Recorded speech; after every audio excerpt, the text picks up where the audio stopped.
ये आपका आज का संपादकीय पाठ है। और देखिए, संपादकीय पाठ आपको प्रीलिम्स में, मुख्य परीक्षा में, इंटरव्यू में हर जगह मदद पहुंचाते हैं। चाहे फिर आप लोग स्टेट पीसीएस की तैयारी कर रहे हो या फिर आप लोग सिविल सर्विस एग्जाम की तैयारी कर रहे हो। तो संसद चलाने की साझा जिम्मेदारी। अभी आपने देखा है कि हमारे देश में 18वीं लोकसभा के चुनाव हुए, उसके बाद रिजल्ट आया और आपने देखा किसी भी पार्टी को अपनी दम पर बहुमत नहीं मिला है।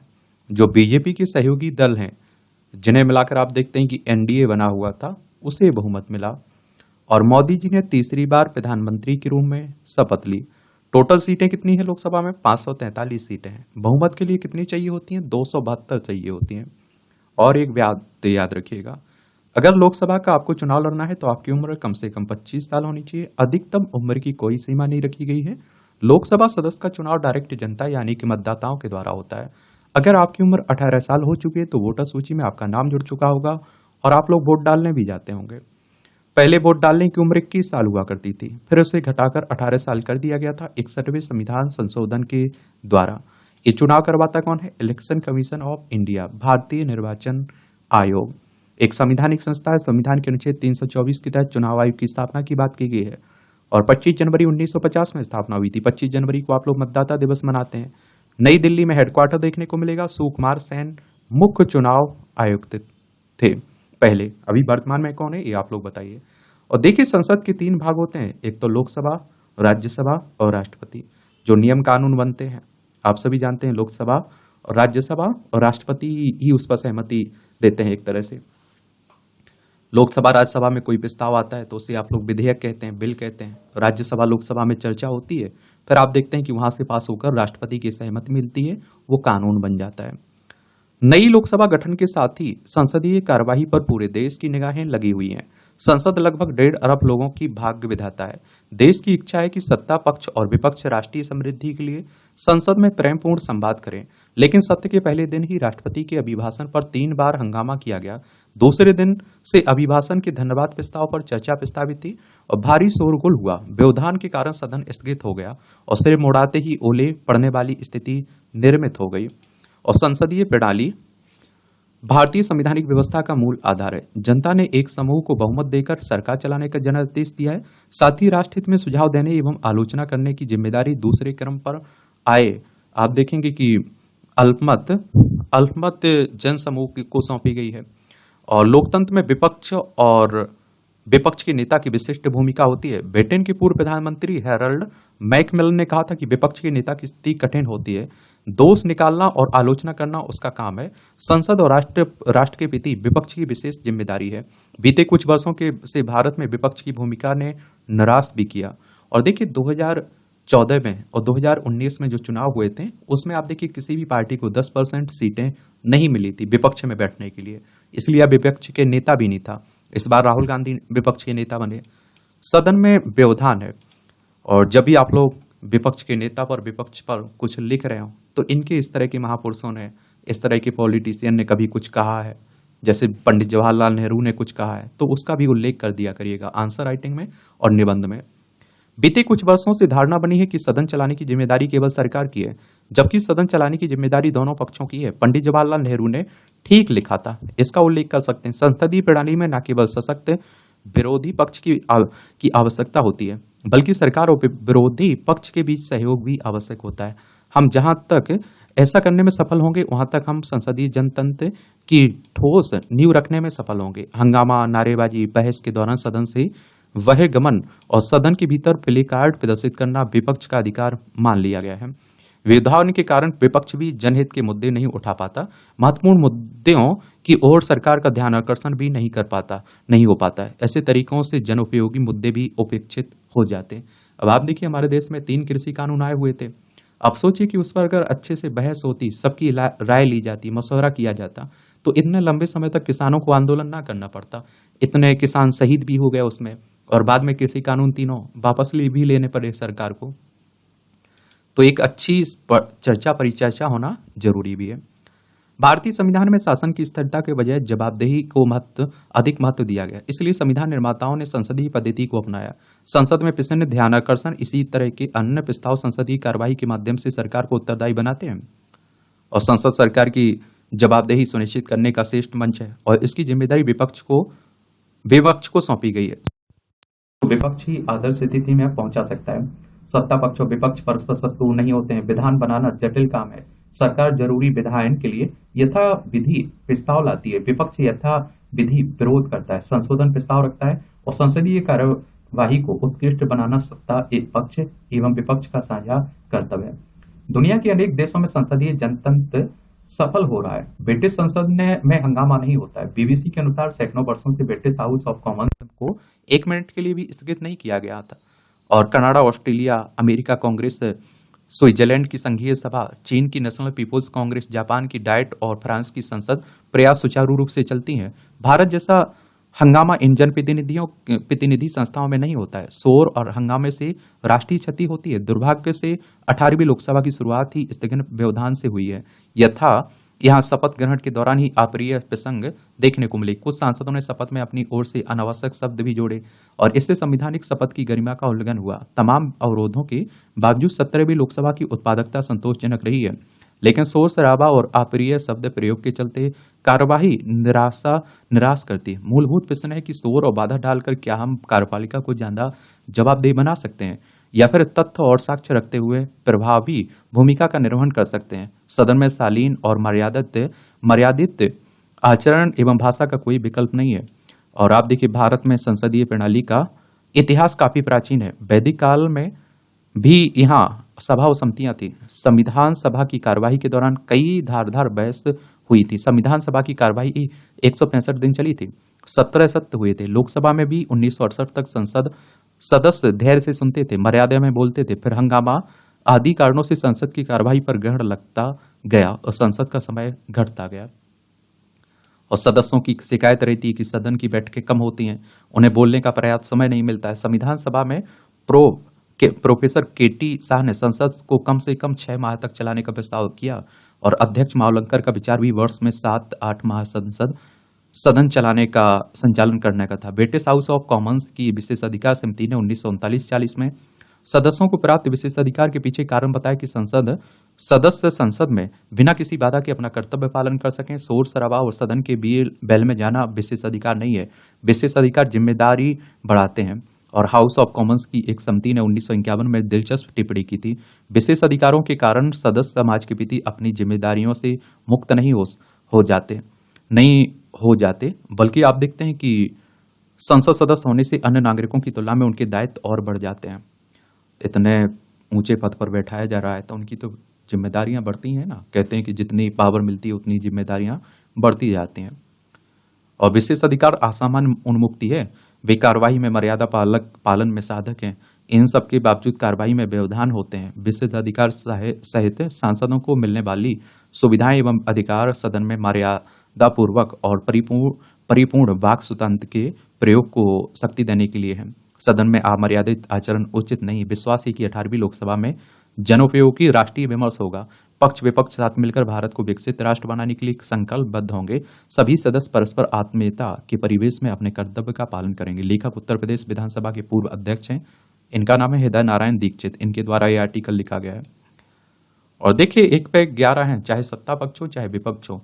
देखिए, सहपाठी बनी हुई है, परंपरा बनी हुई है एक तरह से कि लोकसभा का अध्यक्ष का पद रहता है सत्ता पक्ष के पास, विपक्ष के पास रहता है कौन सा, उपाध्यक्ष पद। लेकिन उस पर सहमति नहीं मिल पाई। इसलिए आप देखते हैं कि लोकसभा अध्यक्ष के चुनाव के लिए कांग्रेस ने, उसके सहयोगी दलों ने अपना उम्मीदवार उतार दिया था। तो ये बड़ा बैठकर अगर समाधान निकल जाता तो परंपरा तो ना टूटती। नई बजट का मजबूत आधार। देखिए, बजट की बात करें तो हमारे संविधान के अनुच्छेद 112 को पढ़िए। वार्षिक वित्तीय विवरण की बात कही गई है। बजट शब्द का उल्लेख नहीं है। पिछले दिनों राष्ट्रपति द्रौपदी मुर्मू ने संसद के संयुक्त सत्र को संबोधित करते हुए कहा कि राज्य सरकार के तीसरे कार्यकाल में वित्त वर्ष 2024-25 का बजट ऐतिहासिक होगा। इसमें आर्थिक तथा सामाजिक मोर्चे पर बड़े ऐलान किए जाएंगे। इस बजट से सरकार सुधारों की प्रक्रिया को और तेज करेगी। यह नई सरकार की नीतियां और भविष्य के दृष्टिकोण के लिहाज से बहुत ही प्रभावी दस्तावेज होगा। और इसके लिए देश में कई क्षेत्रों में मजबूत आधार तैयार हो गए हैं। और जैसे जैसे कि विगत में किए गए विभिन्न सुधारों से भारतीय बैंकिंग जगत विश्व के सबसे मजबूत बैंकिंग क्षेत्रों में शुमार हो गया। और सरकार ने सार्वजनिक हिस्सेदारी वाले बैंकों को मजबूत किया, उनकी गैर निष्पादित संपत्तियां एनपीए को कम किया। गरीब, युवा, महिलाओं, किसानों के कल्याण के लिए उठाए गए कदमों से इन वर्गों का तेजी से उत्थान हो रहा है। और जीएसटी संग्रह औसतन 2 लाख करोड़ रुपए मासिक हो गया है। मोदी सरकार ने विनिर्माण, सेवा और कृषि जैसे क्षेत्रों को भी बराबर तवज्जो दी है। पिछले 10 वर्षों में सरकार के मंत्र रिफॉर्म, परफॉर्म एंड ट्रांसफॉर्म ने भारत को विश्व का सबसे तेजी से बढ़ती हुई बड़ी अर्थव्यवस्था बनाया है। भारत ने 2021 से 2024 के बीच 8% सालाना की दर से वृद्धि की है। यह दर अब और तेज होने की उम्मीद है। सरकार को वित्तीय एवं श्रम सुधारों को बजट में आगे बढ़ाना चाहिए। साथ ही ग्रामीण अर्थव्यवस्था को मजबूत बनाने, उद्योग जगत की लॉजिस्टिक्स लागत घटाने, वैश्विक बाजार में भारतीय खाद्यान्नों की मांग बढ़ाने, किसानों की आय बढ़ाने और तथा रोजगार सृजित करने वाले मैन्युफैक्चरिंग सेक्टर के विकास पर फोकस करना चाहिए। उल्लेखनीय है कि गत 1 फरवरी को वित्त मंत्री निर्मला सीतारमण द्वारा पेश किया गया अंतरिम बजट एक लेखानुदान की तरह था।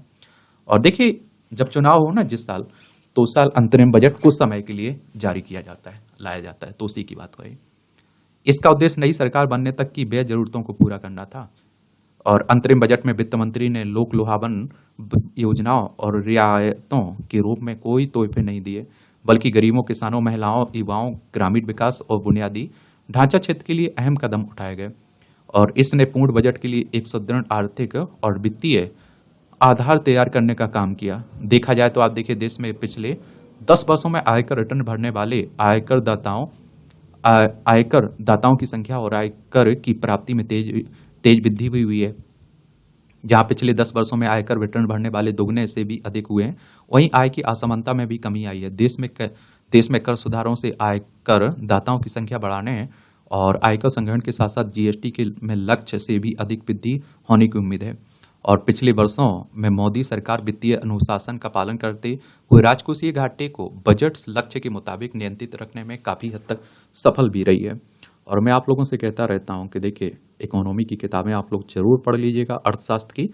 और उससे क्या रहेगा कि अब राजकोषीय घाटे आप लोगों ने पढ़ा। जीएसटी तो देखिए 2017 में लागू हुआ था, ये याद रखिएगा।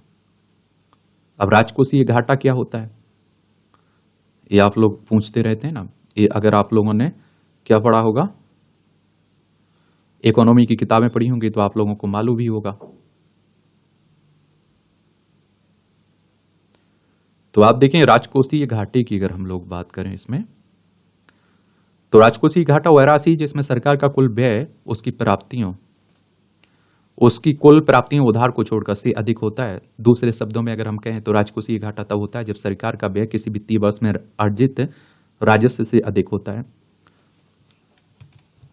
और ऐसे में आगामी बजट में गरीब, युवा, महिलाओं और किसानों के कल्याण के लिए नए उपाय किए जाने चाहिए। और इसके लिए किसान सम्मान निधि की राशि बढ़ाई जा सकती है। और नई बजट में विनिवेश का लक्ष्य भी बढ़ाया जा सकता है। सूक्ष्म, लघु और मध्यम उद्योगों को प्रोत्साहन राहत दी जा सकती है। और विनिर्माण क्षेत्र को बढ़ावा देकर रोजगार के अवसरों में बढ़ोतरी करने के लिए सरकार पीएलआई योजना का दायरा बढ़ाते हुए इसे नए क्षेत्रों तक विस्तृत कर सकती है। इस तरह की जो योजनाएं हैं उसके बारे में भी याद रखा करिएगा। सम्मान निधि योजना के बारे में आप लोग जानते हैं, किसानों को 6,000 रुपए दिए जाते हैं ना, उसी की बात हो रही है। किसानों को दिए जाते हैं ना 2-2 हजार रुपए करके 3 किस्तें, उसी की 1 फरवरी 2019 में आई थी। कृषि मंत्रालय के अंडर में आती है। और रियल एस्टेट सेक्टर को भी राहत दे सकती है। मोबाइल सेवा प्रदाताओं सहित विभिन्न उत्पादों बुनियादी ढांचा क्षेत्र के विकास के लिए अधिक पूंजीगत व्यय के प्राविधान भी हो सकते हैं। और इन दिनों वेतनभोगी वर्ग का एक बड़ा तबका यह कहते हुए दिखाई दे रहा है कि पिछले बजट में उसे टैक्स से संबंधी कोई उपयुक्त राहत नहीं मिली है। और इस बीच महंगाई के साथ साथ उनके जरूरी खर्चे बढ़ गए हैं, इस कारण उन्हें आयकर में राहत की अपेक्षा है। इसे देखते हुए बजट में छोटे आयकर दाताओं को राहत का ऐलान किया जा सकता है। वेतनभोगी वर्ग को राहत की अपेक्षा इसलिए भी न्याय संगत है क्योंकि उसके द्वारा किया गया कुल आयकर पेशेवरों एवं कारोबारियों द्वारा चुकाए गए कुल आयकर से काफी अधिक होता है। वेतनभोगी वर्ग के आयकर की कटौती आमदनी अर्जित करने के स्रोत पर की जाती है और इसे टीडीएस के रूप में जाना जाता है। टीडीएस के कारण वेतनभोगी अपने वेतन पर ईमानदारी पूर्वक आयकर चुकाते हैं और आमदनी को कम बताने की गुंजाइश नगण्य होती है। और इस परिप्रेक्ष्य में एक महत्वपूर्ण तथ्य यह है कि देश की कुल आबादी के 2% से भी कम लोग ही आयकर दाता हैं। देश में शून्य आयकर देता वाले आईटी रिटर्न की संख्या भी लगातार बढ़ रही है। ऐसे में नए बजट में आयकर से बचने वाले लोगों की खोज के साथ साथ नए आयकरदाताओं को खोजने के लिए भी पुख्ता व्यवस्था करने की जरूरत है। प्रधानमंत्री नरेंद्र मोदी के नेतृत्व में पिछले 10 वर्षों में केंद्र सरकार ने लगातार वित्तीय अनुशासन दिखाया। ऐसे में आगामी बजट में राजकोषीय घाटे का लक्ष्य 5.1% और वित्त वर्ष 2025-26 में इसे 4.5% तक लाने का लक्ष्य सराहनीय है। उम्मीद करें कि आगामी बजट आर्थिक सुधारों, आर्थिक कल्याण और तेज विकास का आधार बनने वाला होगा।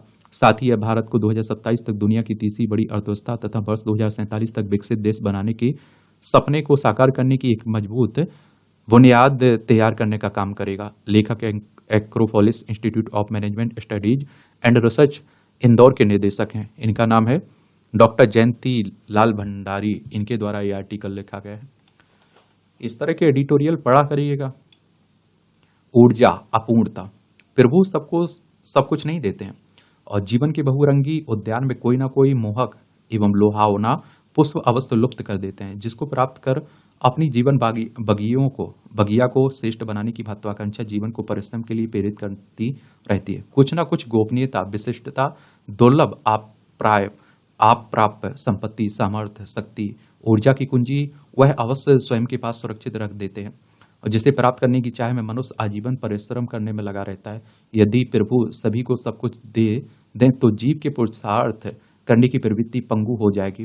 वह स्वयं को अकर्मण्य एवं कर्महीन मानने लगेगा और ईश्वर अपने प्रिय भक्त को सतत कर्मशील रख उसके जीवन में कठिन एवं विषम परिस्थितियों के जटिल प्रश्न डाल उसे निष्णात बनाते रहते हैं और इस प्रकार से वह नितांत अपनों को छड़ छड़ मांझते रहते हैं। आरंभ में यह प्रक्रिया कष्टप्रद लगती है किंतु अंततः उसे सुख प्रदान करती है और अपनों की सक्रियता को बनाए रखने के लिए ही भविष्य के निर्माण की गोपनीयता को सदैव प्रभु गुप्त रखते हैं।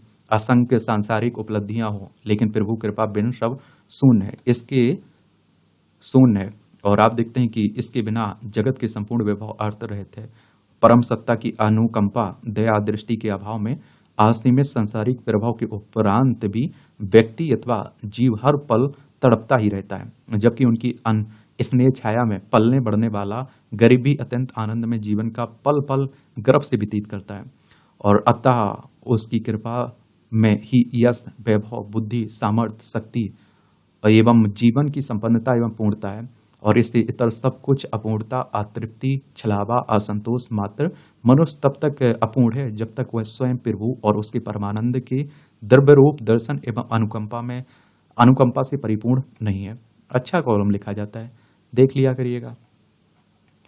इस चमत्कृत करने वाली विजय भारत का T20 विश्व कप का विजेता बनना इसलिए कहीं अधिक और बड़ी और हर भारतीय को उत्साहित करने वाली उपलब्धि है क्योंकि यह 17 वर्षों की लंबी प्रतीक्षा के बाद हासिल हुई है। भारत ने इससे पहले 2011 में एक दिवसीय विश्व कप का खिताब जीता था। इस बार भारत ने अजय रहते हुए T20 विश्व कप अपने नाम कर लिया है। क्रिकेट प्रेमियों समेत अन्य लोगों को भी उत्साह उमंग से भर दिया है। भारत ये खिताब इसलिए भी अपने नाम कर सका क्योंकि कप्तान रोहित शर्मा के नेतृत्व वाली टीम जोश और आत्मविश्वास से तो भरी हुई थी, अंतिम क्षण तक हार न मानने के जज्बे से भी लैस थी और इसी कारण बिहार के जबड़े से जीत खींच लाए। इस चमत्कृत करने वाली कामयाबी के लिए पूरी टीम बधाई के पात्र है। भारतीय टीम शानदार प्रदर्शन कर सकी तो इसलिए क्योंकि उसने इस अवसर के लिए कहीं बेहतर तैयारी की थी। इस तैयारी को बड़ा आधार प्रदान किया आईपीएल ने और आईपीएल के मुकाबले ने न केवल युवा क्रिकेटरों की नई पौध तैयार की है बल्कि उनमें कुछ आप देखते हैं कि कर गुजरने का जज्बा भी पैदा किया है। वास्तव में आईपीएल से केवल भारतीय क्रिकेट ही लाभान्वित नहीं हो रहा है बल्कि दुनिया भर की टीमें अपने खेल कौशल को निखार भी रही हैं और इस पर आश्चर्य नहीं कि T20 विश्व कप विजेता बनते ही रोहित शर्मा, विराट कोहली ने क्रिकेट के इस प्यारू से संन्यास लेने की घोषणा कर दी है और ऐसा करके उन्होंने न केवल एक उदाहरण स्थापित किया बल्कि नई प्रतिभाओं को आगे आने का अवसर भी दिया और इस किताब से ने रोहित शर्मा और विराट कोहली जैसे सीनियर खिलाड़ियों की वर्षों की साध तो पूरी की ही है और कोच राहुल द्रविड़ के गुरु ज्ञान को भी सार्थक कर दिया। इससे बेहतर और कुछ नहीं है भारतीय क्रिकेट क्रिकेट के तीनों दिग्गज एक वैश्विक खिताब के साथ शानदार विदाई ले रहे हैं और इस विदाई में रविंद्र जडेजा ने भी भागीदार होकर सही कदम उठाया। अब जब T20 विश्व कप का विजेता बनकर भारत ने क्रिकेट जगत में फिर से अपनी धाक जमाई, तब हमें इसकी अनदेखी नहीं करनी चाहिए कि हमारे खिलाड़ी अन्य स्पर्धाओं में भी बेहतर प्रदर्शन कर देश दुनिया का ध्यान अपनी ओर खींचे। एथलेटिक्स, बैडमिंटन, कुश्ती जैसे खेलों में भारतीय खिलाड़ियों की सफलता देश के बढ़ते आत्मविश्वास का परिचायक है और इसका आधार पिछले कुछ दशकों में भारत के आर्थिक और सामाजिक जीवन में आया व्यापक बदलाव है। जब भी कोई देश आर्थिक रूप से सबल बनता है तो उसका सकारात्मक प्रभाव जीवन के अन्य क्षेत्रों में भी दिखता है। भारत को क्रिकेट और अन्य खेलों में अंतर्राष्ट्रीय खिताब हासिल करने की अपनी ललक और बढ़ानी होगी और इस क्रम में आप देखते हैं देश के युवाओं को संयम, अनुशासन, कठिन परिश्रम की महत्ता को भी समझना होगा, क्योंकि T20 की यह ट्रॉफी हमारे क्रिकेटरों की इन्हीं आप देखते हैं कि गुणों से मिल सकती है। चलिए इसके बारे में पढ़ते रहा करिएगा और आप लोग भी, मैं कहता हूँ, निरंतर चलते रहिए, मेहनत करते रहिए, रेगुलर मेहनत करिए। वैकल्पिक व्यवस्था, तो उत्तराखंड में चारधाम यात्रा को बरसात के मौसम में भी सुचारू रखने के लिए वैकल्पिक मार्गों को दुरुस्त किया जाएगा। सरकार ने संबंधित जिलों से वैकल्पिक मार्गों के संबंध में सूचनाएं मांगी। इन मांगों की मरम्मत और इन्हें यात्रियों की आवाजाही की दृष्टि से सुगम बनाने से यात्रा को सुव्यवस्थित रखने में सहायता मिलेगी। मुख्यमंत्री पुष्कर सिंह धामी चारधाम यात्रा की व्यवस्था का स्वयं अनुश्रवण करते रहे हैं। अब तक आप देखिए बड़ी संख्या में श्रद्धालु चारधाम में दर्शन कर चुके हैं। शुरुआती दौर में यात्रा व्यवस्था को लेकर कुछ कठिनाइयां सामने आई हैं, लेकिन समय रहते इनका समाधान भी किया गया है। बरसात के 4 महीनों में प्रदेश के पर्वतीय क्षेत्र में सबसे अधिक प्रभाव सड़कों पर ही पड़ता है। भूस्खलन से सड़कें बाधित होने के कारण स्थानीय नागरिक और ग्रामीण समुदाय भारी परेशानी उठाने को विवश हो रहते हैं। वर्षा से पहले खाद्यान्न समेत आवश्यक सामग्री की आपूर्ति की चुनौती से जूझना पड़ता है। यह अलग बात है कि पर्वतीय क्षेत्रों में भंडारण के लिए बड़े गोदामों का अभाव राज्य बनने के 23 वर्ष बाद भी बना हुआ है। ऐसे में आप देखिए वैकल्पिक मार्गों को लेकर सभी पहलुओं को ध्यान में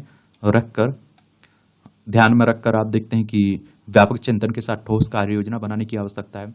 और उत्तराखंड आपदा के प्रति अत्यंत संवेदनशील है। आपदा का कहर भी सड़कें अधिक झेलती हैं। बेहतर यही होगा प्रत्येक पर्वतीय शहर और बड़े ग्रामीण क्षेत्रों में भी वैकल्पिक मार्गों का नेटवर्क विकसित किया जाए ताकि मुख्य मोटर मार्गों के बाधित होने पर इनका उपयोग किया जा सके।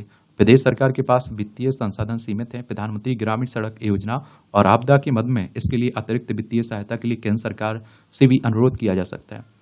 केंद्र पोषित योजनाओं और आपदा मद में केंद्र से मिलने वाली सहायता के मानकों में इन्हें भी सम्मिलित कराने के लिए सरकार को विशेष प्रयास करने होंगे।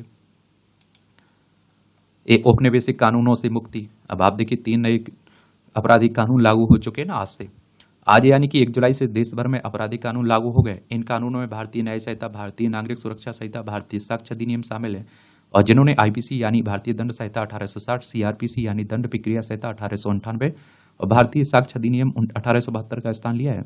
इन तीनों कानूनों को पिछले साल दिसंबर में भारतीय संसद ने पारित किया था और इनमें पिछले कानूनों की तुलना में बहुत बदलाव किए गए हैं।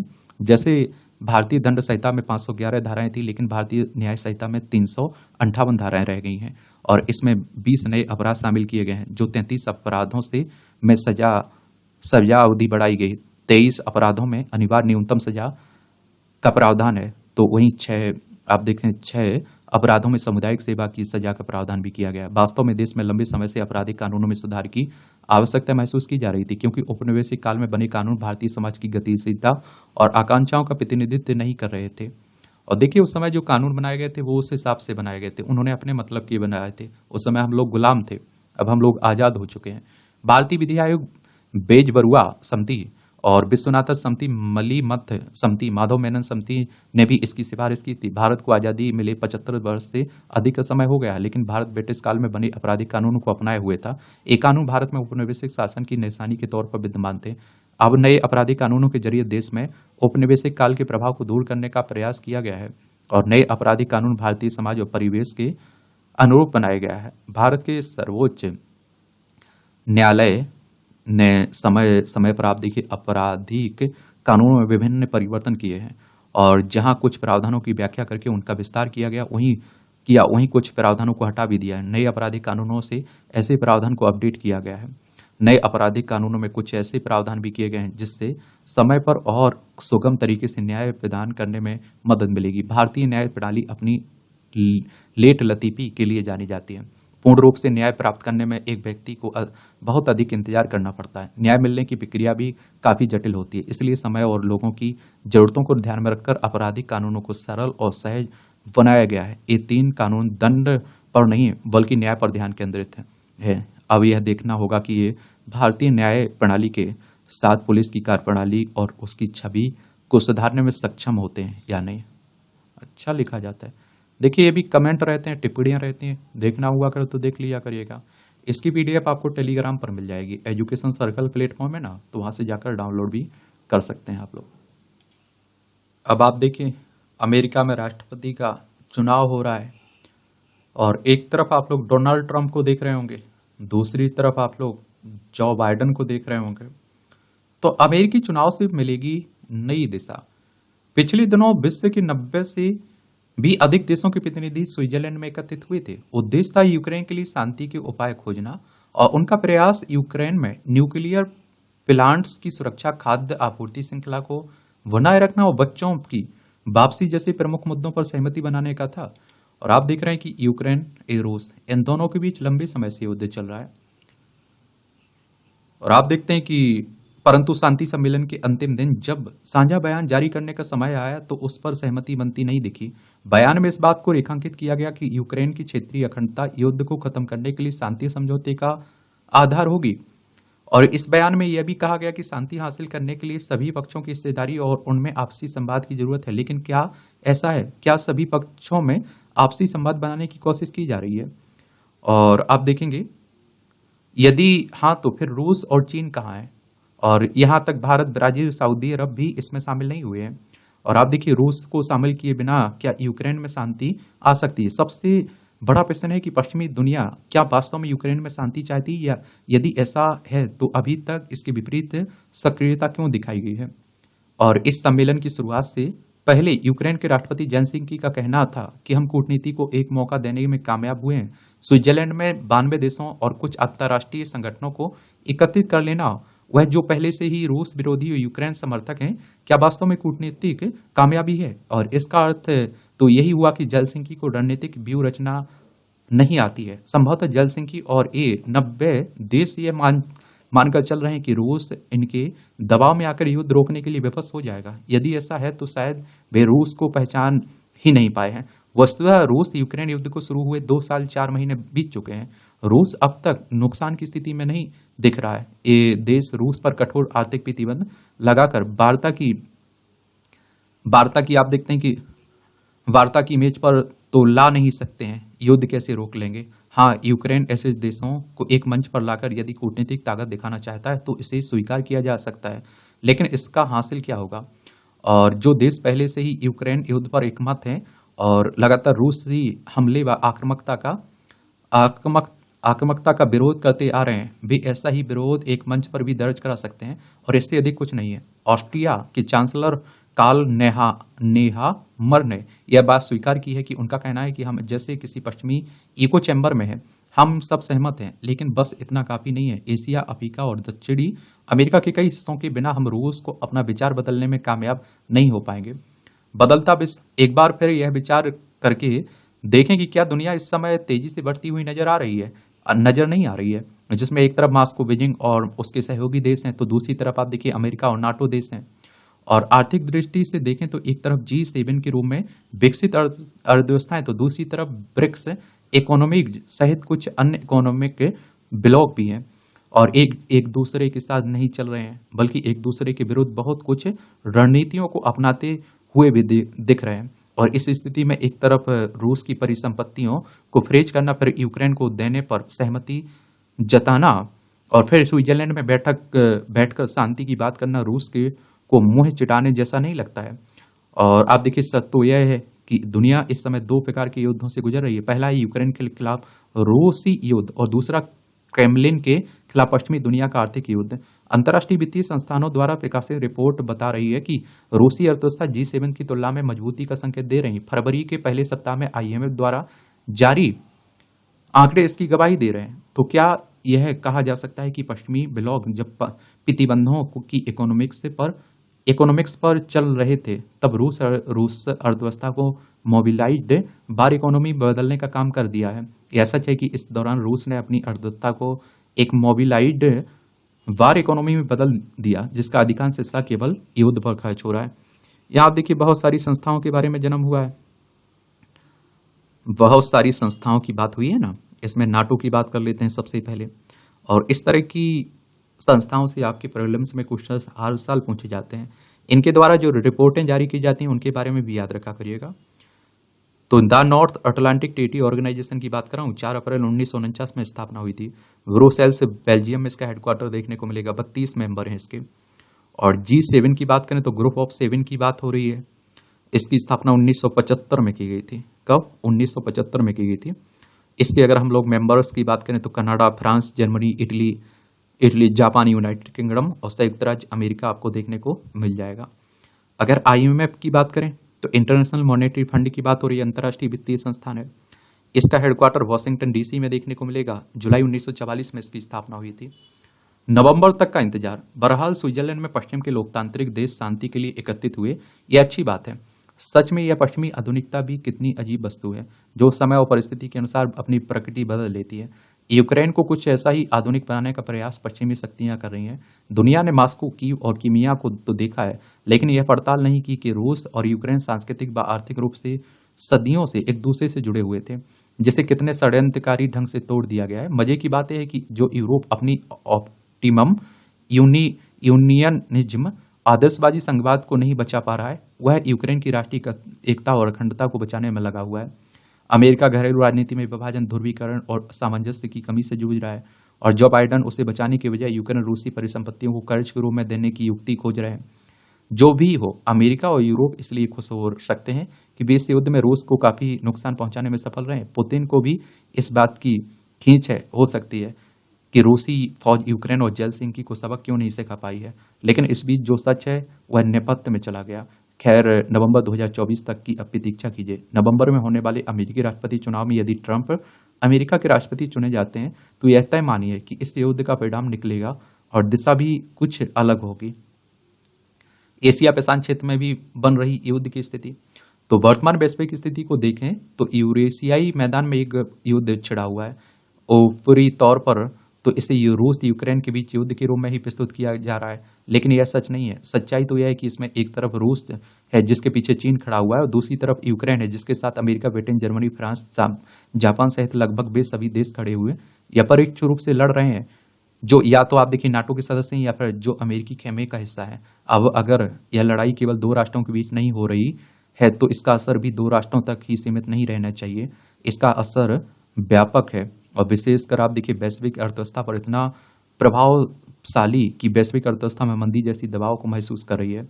और रही बात रूस की, तो अमेरिका सहित पश्चिमी खेमों के तमाम देश रूस पर प्रतिबंध लगाने में बहुत आगे रहे और ओसी को की फ्रीज की गई परिसंपत्तियों की यूक्रेन को देने का निर्णय ले रहे हैं। लेकिन क्या इस प्रकार के प्रतिबंध रूस पुतिन को रोक पाए? इसका उत्तर जानने से पहले यह जानने की जरूरत है कि इतिहास स्वयं को दोहराता है। ध्यान रहे कि पिछली सदी के 30वें दशक में मित्र राष्ट्रों द्वारा हिटलर की जर्मनी और मुसोलिनी की इटली के खिलाफ जो आर्थिक प्रतिबंध लगाए गए थे उसके परिणाम क्या रहे? क्या वे हिटलर और मुसोलिनी को रोक पाए? अमेरिकी राष्ट्रपति जो बाइडन जो रूसी राष्ट्रपति व्लादिमीर पुतिन को वार क्रिमिनल भी घोषित कर चुके हैं, लेकिन क्या इसके बाद भी पुतिन कमजोर दिखे?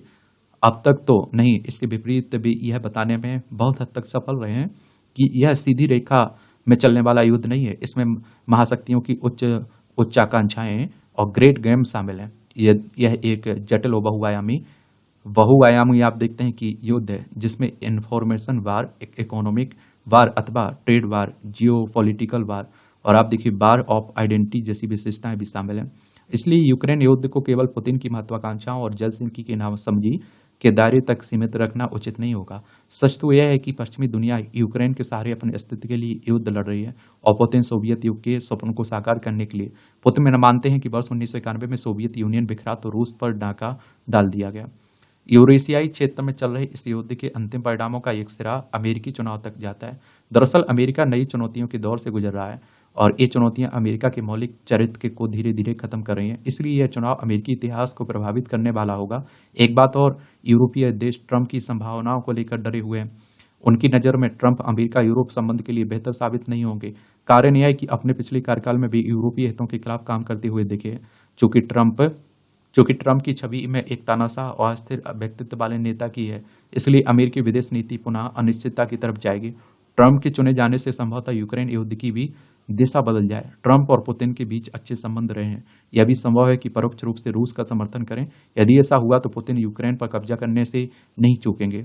ऐसी कोई भी घटना यह विश्व राजनीति की दिशा बदलने का काम करेगी, क्योंकि यह युद्ध का अंत नहीं बल्कि एक नई युद्ध की शुरुआत होगी, जिसका केंद्र एशिया प्रशांत क्षेत्र में होगा और निशाना बनेगा ताइवान। ये आप देखिए, मेरी छपास रोग तंज कसा जाता है। पेपर लीक का मुद्दा और नया कानून बना हुआ है उत्तर प्रदेश में। देखिए, चलिए आप देखते रहिए, और इस तरह के जो भी कानून बन रहे हैं उनके बारे में एक सामान्य जानकारी जरूर रखा करिएगा, क्योंकि ये अगर पेपर लीक के मुद्दे पर कोई लिखने के लिए आता है कुछ, तो आप लोग बेहतर लिख पाएं, क्या कर पाएं, बेहतर लिख पाएं। उत्तर प्रदेश अभी आप देखते हैं देश में भी लागू हुआ है। ये उत्तर प्रदेश देखने को मिलेगा। लखनऊ इसकी राजधानी है। यहाँ विधानसभा में 403 सीटें, विधान परिषद में 100 सीटें, राज्यसभा में 31 सीटें, लोकसभा में 80 सीटें। उत्तर प्रदेश की सीमा कितने राज्यों से लगती है, ये बताइए आप लोग। वैसे तो इन दिनों देश भर में आप देखेंगे विभिन्न परीक्षाओं के पेपर लीक होने के मुद्दा छाया हुआ है, लेकिन हम बात मुख्यमंत्री योगी आदित्यनाथ के नेतृत्व वाले उत्तर प्रदेश की कर रहे हैं। मार्च में लोकसभा चुनाव की प्रक्रिया शुरू होने से पहले फरवरी में सिपाही और समीक्षा अधिकारी, सहायक परीक्षा समीक्षा अधिकारी, ARO का भर्ती परीक्षा के पेपर लीक हुए। पेपर लीक होने से लाखों नौजवान, उनके परिवारों की नाराजगी स्वाभाविक थी, और नाराजगी का अंदाजा लोकसभा चुनाव में सत्ताधारी भाजपा को लगे तगड़े झटका से समझा जा सकता है। इसमें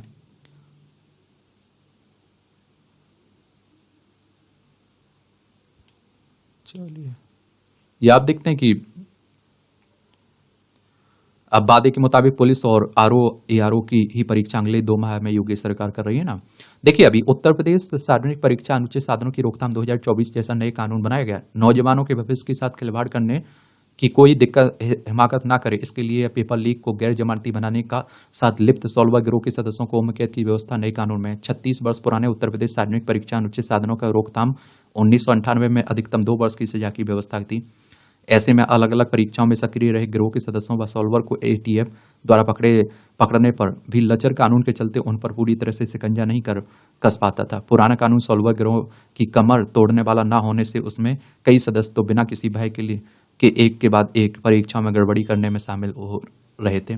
चूंकि पेपर लीक आज भी बड़ा मुद्दा बना हुआ है, इसलिए माना जा रहा है कि भर्ती की नई प्रक्रियाएं व नए कानून से अब राज्य में होने वाली परीक्षाओं के ना पेपर लीक होंगे और ना ही दूसरी तरह की धांधली होगी, जैसे नौजवानों की नाराजगी भी कम होगी। देखिए, अब लागू होने दीजिए, देखते हैं क्या होता है, क्योंकि कानून बना देना काफ़ी नहीं है, उसका लागू होना भी जरूरी है। ये आप देखिए, मंत्रिमंडल विस्तार की प्रतीक्षा, ये छत्तीसगढ़ की बात हो रही है, राजनीति की बात हो रही है। तो इस तरह से आप देखिए, आज के संपादकीय पाठ की कहानी खत्म होती है। आप लोग पढ़ते रहिए, एंजॉय करते रहिए। आपका कोई सवाल हो, मेरे लिए सुझाव हो, तो आप लोग जरूर बताया करिएगा। धन्यवाद।